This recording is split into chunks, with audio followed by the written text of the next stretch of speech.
Okay, we are live. Yeah, we are live. Hi. Actually, see people joining.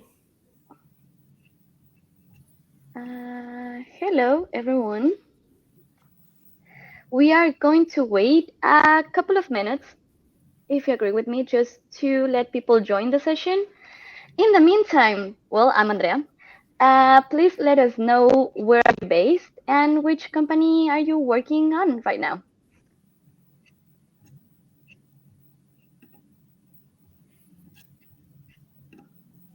I'll write mine just to start.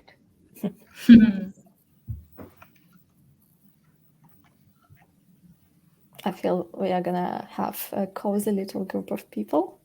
Yeah, probably. Mm.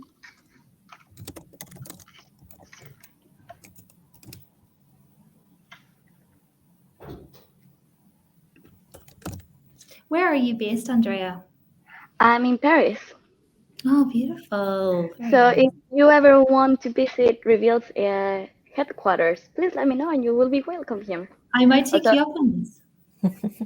I won't be here during December and January, but after February, well, you can come, but I'm not going to be here. Springtime in Paris would be lovely. Let's do spring. Yeah, just get away from the -3 degree temperature. Is that what it is at the minute? -3?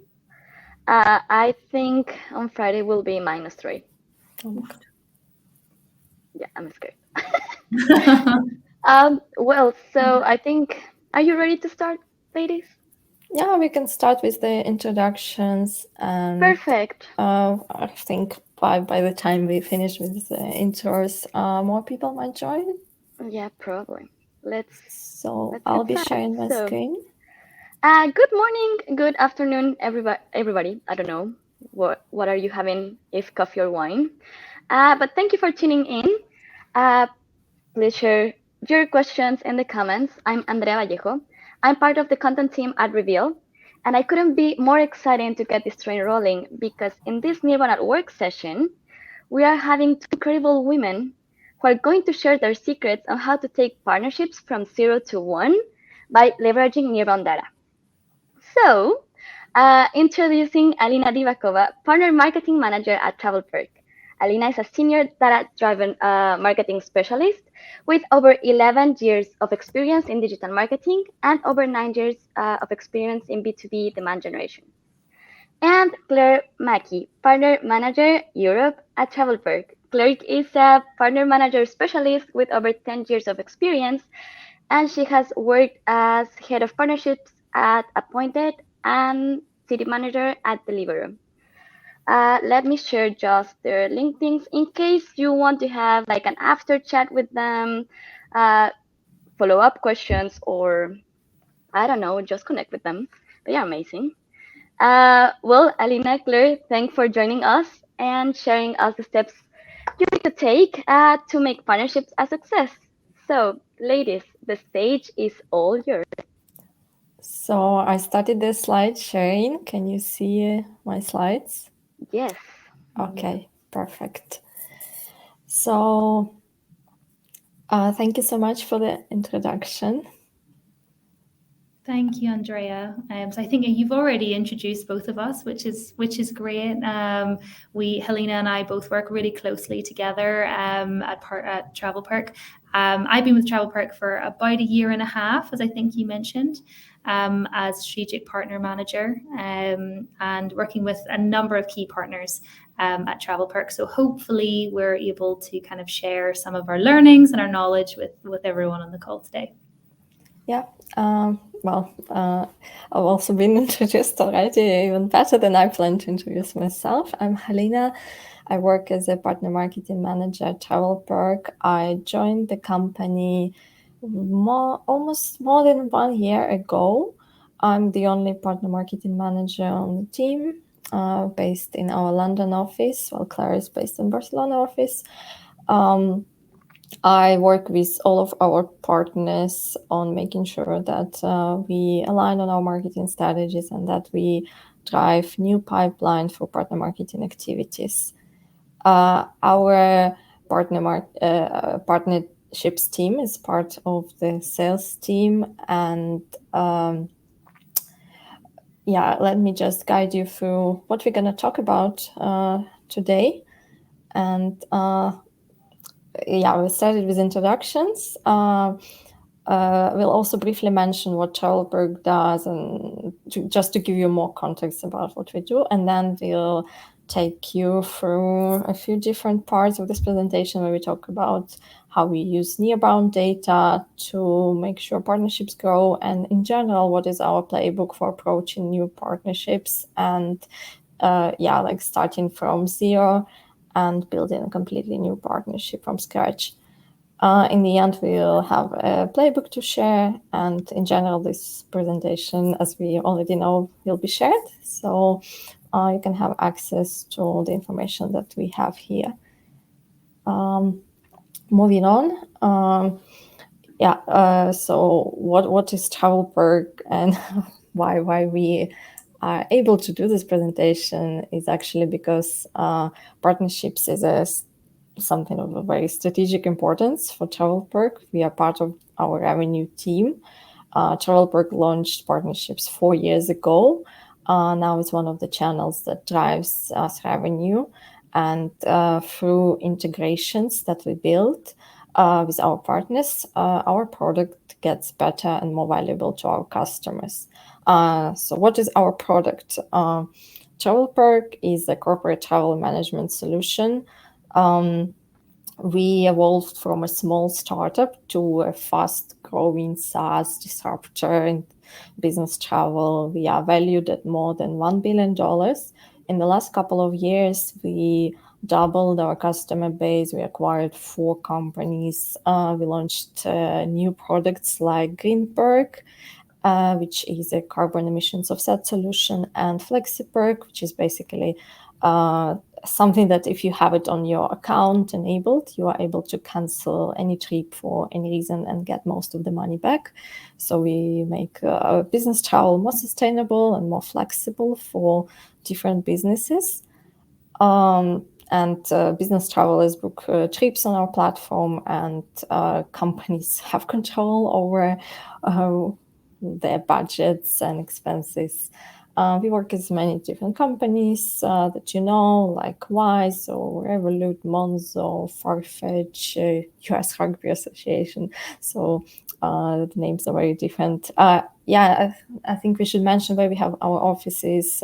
It's Barcelona, the HQ, London, Edinburgh, Birmingham, Berlin, Miami, Chicago, and Boston. So we are pretty big. We are more than 1,200 people. But our partnerships team is quite small, but very efficient. We are currently under 10 people, and we are hiring. So in the end, we'll have a link to our job openings. So this one slide, I feel like it was important to put it here because it shows how TravelPerk is one of the fastest growing SaaS companies in the world. We grew to 100 million ARR even faster than Slack did, and a little bit slower than Twilio. Just FYI, this slide is a bit old, like from the beginning of the year. So we think there are a few more fast-growing companies so far on the market already, but still looks like we are in the top 10. And I would say that this growth is also enabled by our partnerships. So just let me switch a slide. A word to Claire. Brilliant. So as Halyna alluded to, we are a small but lean partnerships team working within TravelPerk. And here you can see our vision statement. So the reason that we have our partner ecosystem, we see TravelPerk not as existing as a silo, but rather one that coexists with hundreds of other SaaS tools. And our goal is for partners and developers to want to grow with us, to make it easy to kind of build and grow with us. And really succinctly, what that means is that our strategy at TravelPerk is very much to focus on being the best-in-class travel management company for businesses. And then we work with best-in-class tools for everything else. So whether that be for HRIS, for spend and expense, for duty of care, or any other software company, it allows us to continue to really focus at being the market leader for corporate business travel. And that's where our bread and butter really is. And it means that regardless of what you use as a company or your clients use, TravelPerk very easily can sync in with their existing tech stack and enables us to be the market leader in what it is that we do. So that leads us into how we prioritize and screen which partners we look to work with. And we really leverage Reveal when we do this. So we ask kind of 5 key questions in order to screen and prioritize these potential partners. The first one is really all around our value that we base everything around at TravelPerk, which is 7-star customer service. That's what we aim for, above 5 stars.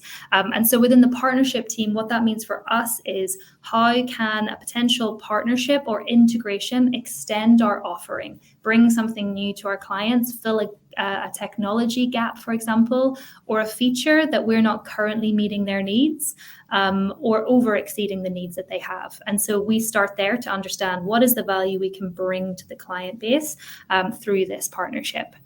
The second thing is, are they willing to commit to the partnership? So as Halyna mentioned, partnerships are very strategically important to us as a company. And so we look to partner with companies that are aligned with us in that way. One of the really key things that I look for is there an established partnership team? And is it clear that there's buy-in from the highest level within the company to focus on partnerships? Because we know we'll be giving that focus from our side. So we want to make sure that we're working with companies that are doing the same. The third question is around, are our buyer personas or ICP, ideal customer profiles, aligned? So are we speaking to the same customers with overlapping markets? And this is really where I leverage Reveal a lot to be able to see this in real time. So we can discuss this in meetings, and we can then go into the actual data within Reveal to map to make sure that we do have an overlapping customer base and we understand that we're speaking to the same buyer personas. The fourth key question would be, will this partnership help to achieve whatever those goals are? So for example, if that's return on investment through generating new customers, helping us to expand to a new market, or whatever that might be. Again, that's where I would use Reveal to see what overlapping customer base we have in certain markets, and therefore where we can focus. And answering these questions and really drilling down into them will then help inform what the longer term strategy is with that partnership. And then the fifth thing is, are we aligned in terms of our company values? So an example of that would be with our real focus on customer care, we want to only work with companies where we're aligned with that. So if we were to refer clients to another company or integrate our tools, that we know that they'll be prioritizing the customers, the customer care that they provide. So they're the 5 kind of key focus questions that we ask. And I should mention that the majority of the partnerships that we work on are referral or revenue share partnerships. And I think that's important to know as we go into a little bit more depth in terms of, once we have screened and prioritized which partnerships we're actually going to launch with, how we proceed. And Halyna is going to take us through a bit of a launch plan. Yeah. So launching a new partnership, what do we do? And here I'm going to use an example of one of the partnerships that we launched when I just joined TravelPerk, which was I joined in September, and the partnership fully launched in November of last year. So it's been exactly 1 year since we took this partnership from 0 to 1 year in with good results that we see. It's a partnership with Pleo, so you'll see it somewhere on the illustrations, which we thought is a good way to show real things that we've done with this partnership. So this is a playbook that worked really well for us. We use it for launching other partnerships now, and we like you to keep in mind that this is an integrated partnership, which makes it more interesting and more valuable to both companies. So what happens when we want to start a new partnership? As Claire mentioned, we need to define the value of this partnership and this integration in our case, what it brings to our customers. This way, we know how to work through all other steps easily. We prefer to choose one first market to launch on. Usually it's a market where partner and TravelPerk have significant customer base. We launch at this one most important market with the same playbook, and then we replicate it at other markets. But I must say that, of course, it's not a case for all the partners, because sometimes a partner is very well known and established on one market, where, for example, TravelPerk is not as big as that partner is, if they're a market leader in some country, for example. And that means that, for example, the partner can be announcing this partnership and launching marketing activities for their market, while TravelPerk will be providing the partner with access to some other market that that partner is not very strong at but wants to start working at. However, as I mentioned, it's a rare case. Usually both TravelPerk and partner have this market that we are really interested in, and we start with it. So then we have to build the partnership content even before we launch the partnership. For us, it's one-pagers. It's a marketplace page on our website, on the partner website. It's comprehensive help center articles that help users, customer admins in our case, to enable the integrations. It's video guides or simple workflow videos that can be done using a software like Navatic. It's especially important when you are advertising your product to customers of your partner, and they know how the partner's platform works, but they don't know how your platform works. And using videos just helps for them to have less doubt about how hard the integration is, how fast they will be able to use your software if they sign up. Then the next step is education of sales AM teams, AMs, account managers, also SDRs, and anyone who is a relevant stakeholder for the project. We communicate value, we establish the referral rules, goals, we provide the necessary tools, assets, but we'll cover this in another section of this presentation, so I won't stop on it. Then, of course, alignment with marketing. For example, at TravelPerk, as a partner marketing manager, I act independently. So I need to have some sort of an alignment with the bigger marketing team on what kind of PR announcements we do in case they do their own PR announcements, and we really don't want any story to go out at the same time. The social media postings, which obviously are managed by the social media manager with the schedule and timings, so we have to fit into that timeline. Then even if I am able to set up an email campaign myself, I need to warn other people doing marketing campaigns to our customers to make sure that we don't send communications at the same time. Then where reveal is handy, the account mapping. It's amazing how we have now this software that allows us to know who are our joint customers, joint prospects with the partner, which customers of our partner we want, which customers they want. It gives us the segmentation that I think 5 years ago wasn't even possible. And we can really do very dedicated marketing campaigns to a very narrow audiences, but that drive amazing results. And when it's a new partnership, and we know we have joint customers, that's the first thing we do. We inform them, we send out email campaigns, we notify them on a platform that there is this integration that they should try out. But most importantly, it's like not even about when the partnership is announced already, it's also before. We have this Nearbound information that we got from the software like Reveal that we can use to find the beta testers of the new integration that's being built. And then even before we launch a marketing campaign, we already have those customers that tested the integration, so we can have their quote for the PR, for the press release, and the quote for the case study and so on. So it's very, very helpful. And now a word to Claire again to talk about how we enable our sales team. Yeah, so as I mentioned, the majority of the partnerships that we do work with would be referral or revenue share partnerships, where the success of the partnership, we can, have as detailed a strategy as we want, but the success of the partnership is really in how enabled the sales team, as well as the other kind of teams across the business are. And so there's a number of key things that I would highlight here. One thing is to really understand the benefit to the customer and start there.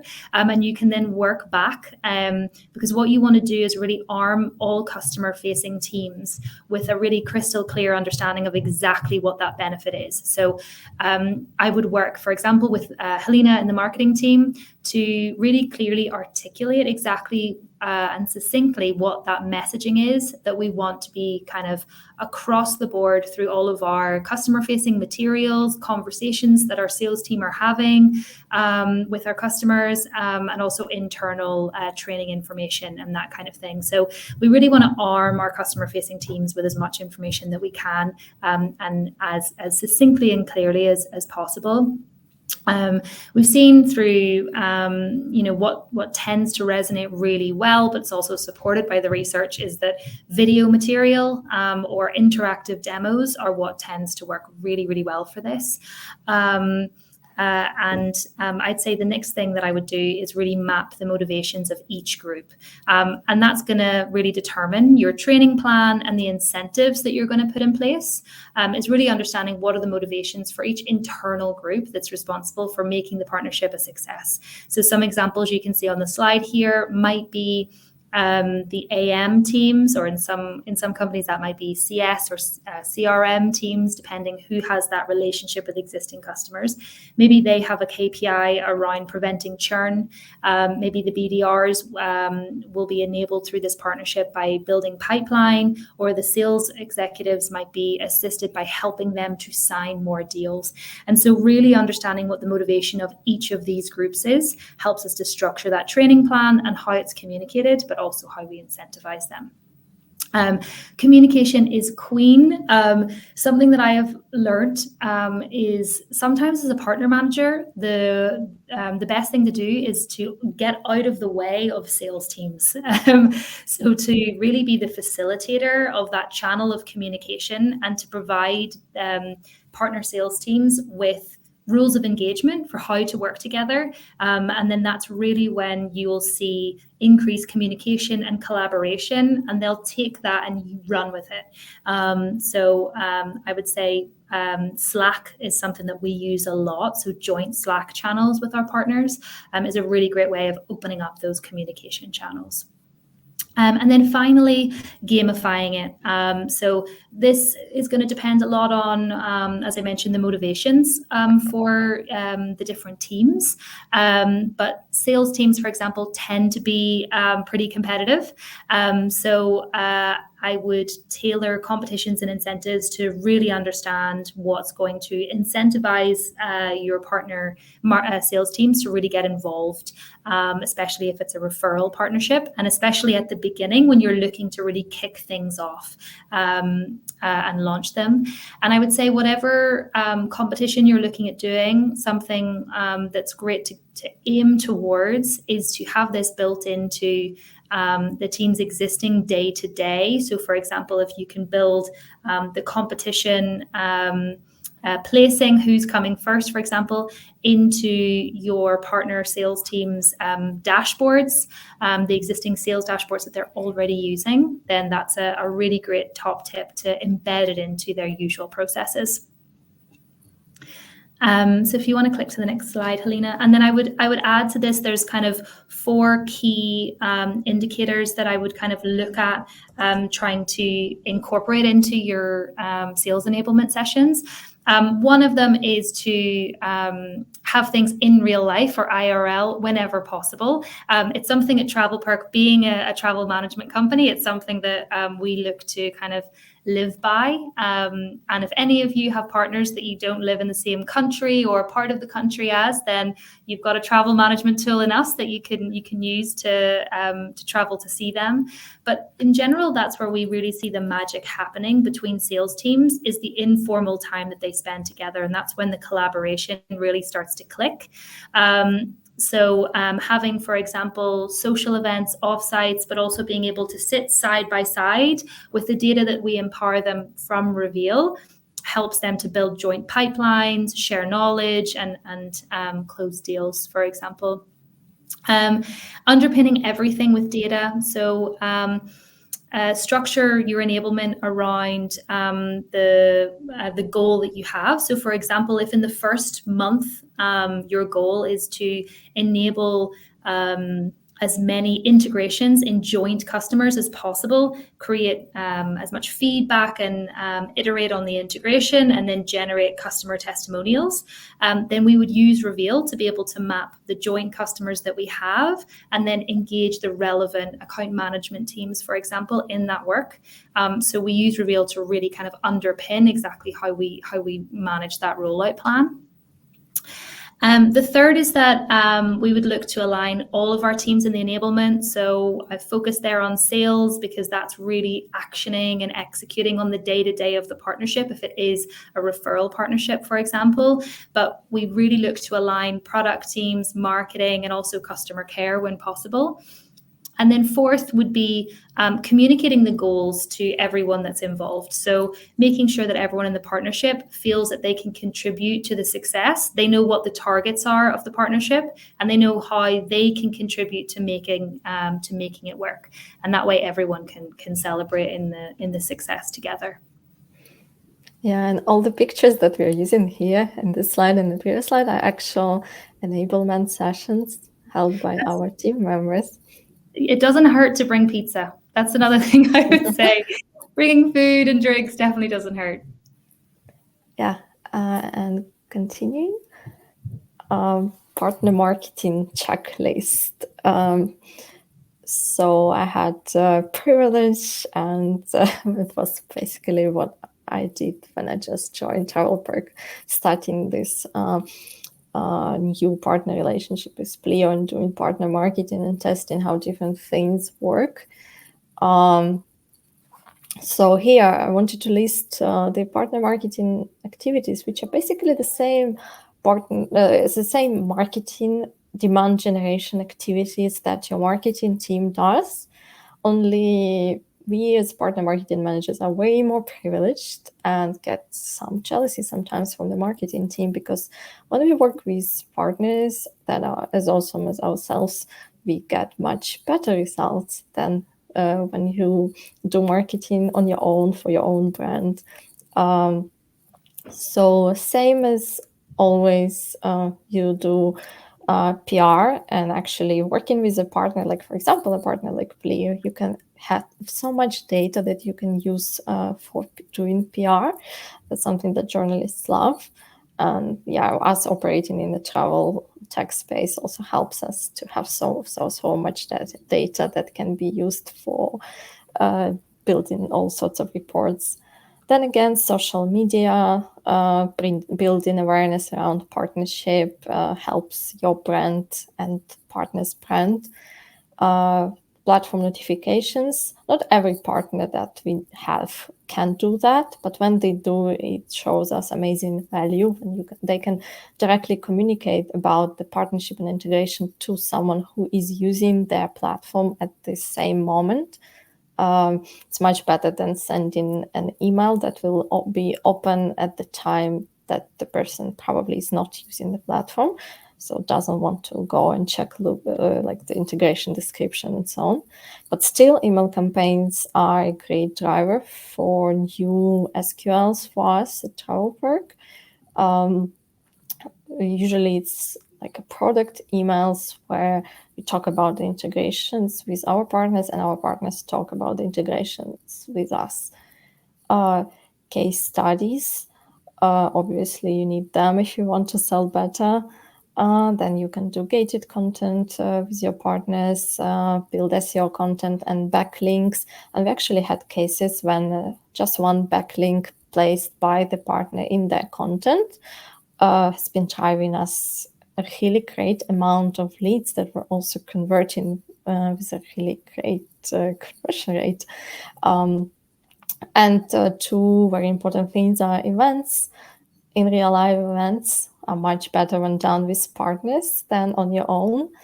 You have twice as big a budget, you have twice as much guests, and you do twice as less work. Webinars and seminars, same, but online. But to be honest, we really prefer doing in real life events together with our partners, where we directly invite customers. On the right on this slide, I have this screenshot from the campaign planning from the beginning of this year.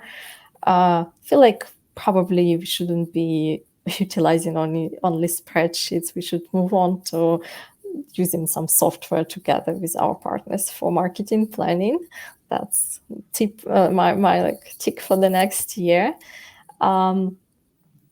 But we do use software like Reveal to understand how to make our activities, some activities that I mentioned on the previous slide, more targeted. So if we segment out users who are most relevant to the activity, it really helps us to spend less time on organizing something. For example, doing an event, we don't need to spam the whole TravelPerk customer base in one country to invite them to the event happening in the capital of that country.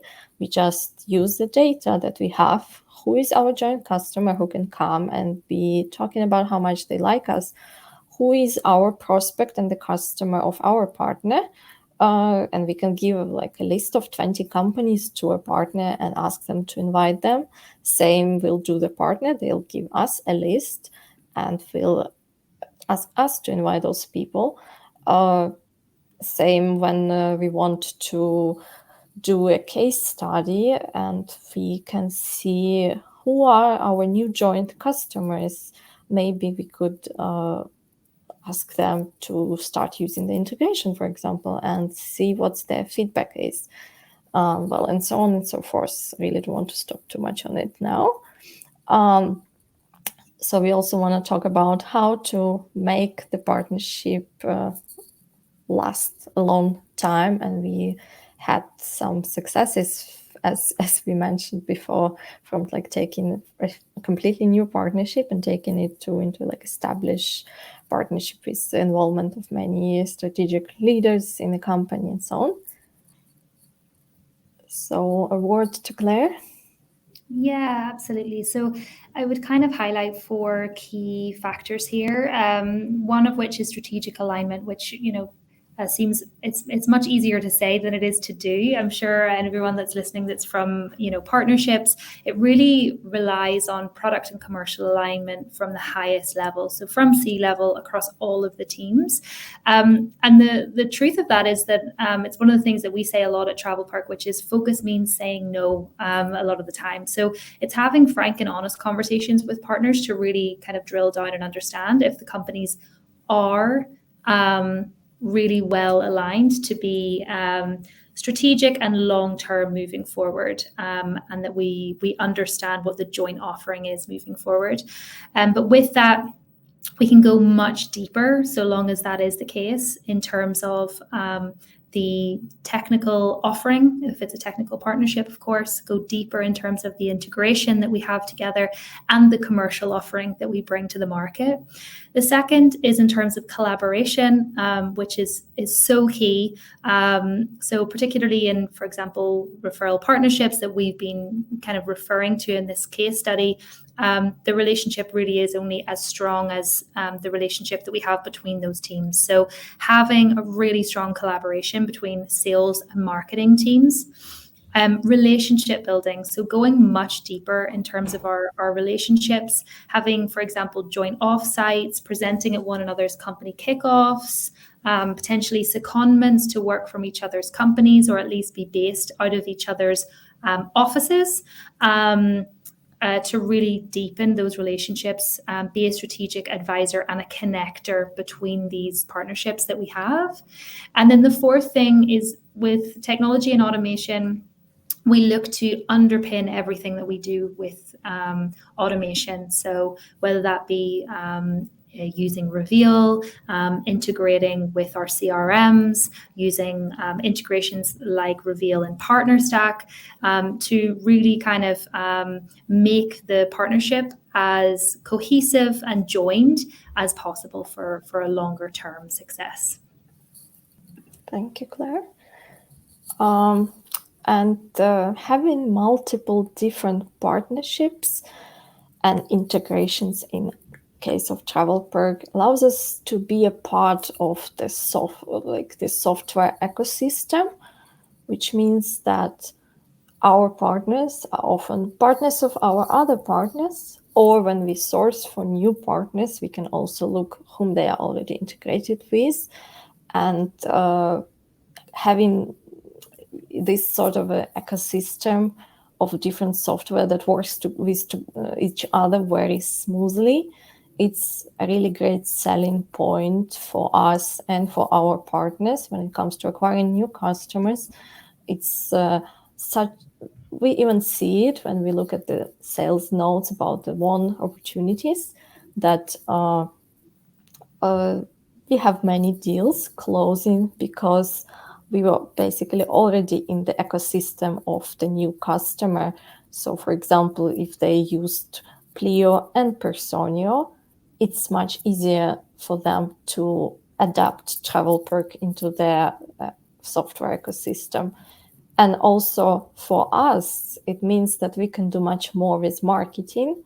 For example, I loved going into Reveal and being able to see if I have many partners connected to our CRM and we are connected to theirs, we are able to see what customer of ours is using for their HR system, for example. And we know, we could, if they don't have any of our HR partners, for example, as their HR system, it means we can invite them to some event with one of our HR partners and introduce them. So this is just one of the examples of how you can use data and make meaningful connections between customers and partners. And again, you can do joint road shows, joint events, webinars, where you are not only the one, you and your other partner there, you can have 3-4 multiple partners organizing the same event and which will be giving much more results. So actually we are coming to the end. I just want to briefly summarize what we were saying. Nearbound data is important, helps us plan partnerships and drive partnerships to success.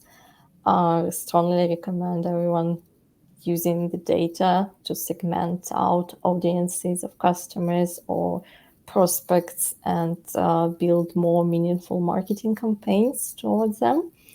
Then, as Claire mentioned a few times, partnership is a teamwork. It's not only your team and your partner's team. It's all teams within the company, and it's a buy-in of leadership teams, especially at your partners. It helps you unlock so many resources. you have to be working on building that relationship. And last but not least, invest in what works for your particular partnership, because what works for us, for example, like that playbook that I shared, it's not necessary that it will work for you or for your partnership or for other partnership of ours. But we can use as much data as we can get from the modern software to make sure that we deliver value to our customers, to ourselves, and that we deliver the pipeline for partnerships. In our presentation, we also have this 5-step framework. We won't stop on it because we already spent 40 minutes here with you all, which is amazing. But the presentation will be shared so you can have the access to it. And moving on to questions. I think I'll just skip to our last slide so I can stop screen sharing and start answering the questions. I saw some in the chat. As I mentioned at the beginning, we are hiring for the partner manager roles. So you can go through the link or go to the TravelPerk website and open the careers page and see what we are looking for and who we are looking for. And so, going to questions. So we have, well, first of all, thank you for that amazing presentation. I took a lot of notes. I don't know the rest, but like I was like on the edge of my seat taking as much notes as I could. But Erika had a question. So the first one is, how do you manage resources when executing partner marketing and marketing activities?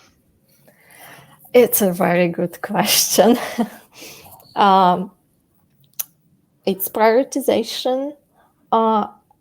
So what we did this year is we introduced different partner tiers, and we have our priority partner, like tier 1 partners, tier 2 partners, tier 3 partners. And when we see that we have something with some plan with a strategic partner, tier 1 partner, we are prioritizing activities with that partner. Also, of course, where possible, delegate tasks to other people and look for support from other teams. But without prioritization, when you have so many active partners and active integration, it's impossible to survive. And sometimes it's a real struggle. Prioritize a lot across all of the partners. Yes, you have to know when to say no to like even to people from your team. I hope this answers your question, but if not, please ask the follow-up question. I actually have a follow-up question. Yeah. So you mentioned prioritization. So which elements do you use to prioritize the tasks, or like is that also the working tiers, or how do you prioritize tasks internally, like with your team and with your partners? Well, internally, I feel like there is always the prioritization, like impact effort. And again, like if it's something that's going to drive us results and help us achieve OKRs. So, of course, the biggest priority goes to something that will drive the pipeline. And if it's a our top partner. Externally, did you mean like how we communicate this? Yes. I think it's about setting expectations. Like, correct me if I'm wrong, Claire, but I think from the very beginning we set the right expectations with our partners, that they need to kind of show us certain achievements or certain results for us to prioritize them if it's a new partner that we haven't aligned strategically with yet. Yeah, I think as well, we kind of look across the market. So we have a lot of different constraints in terms of resourcing, but we aim to set out a strategy with each of our partners in advance. So for example, we have set out our strategies for 2024 across each of the regions and with each of the partnerships that we work on. And with those, they're very much focused on the goals that we've outlined with each of the partners that we have, so that we know in advance. And I think it's back to kind of having those really open and frank conversations with our partners as to what we think we can focus on where, to be able to get the best value for both partners, whether that be with events, marketing campaigns, or kind of time with the sales teams. Because to your point, you do need to prioritize. Yeah. We have two more questions. Which channel/initiative work the best when it comes to generate pipeline? It's a great question. It differs a lot between market, and it differs, with certain partners. We will find, for example, that they will have really great SEO presence, or they have particular skill sets with event organization and this kind of thing, where we can look to lean in on those skill sets, and vice versa for what we bring to the table. Referral partnerships are very much our bread and butter. So we find that that will generate kind of the baseline for the foundation for the referrals across the markets, I would say. And then otherwise, in terms of the marketing activities, Halyna, correct me if I'm wrong, but it differs a lot from partner to partner and region to region. Yeah, and sometimes I feel like we have alignment with certain partners when it comes to referrals, but for example, it's harder to find alignment with marketing. It's just like the way our teams work are very different. And as we mentioned in the presentation, it's really important to have like the same values, goals, targets, and sometimes it can match in sales or match in marketing, but not match in the other ways. I would also say, wait, I forgot what I wanted to say, but if I remember, I will add it.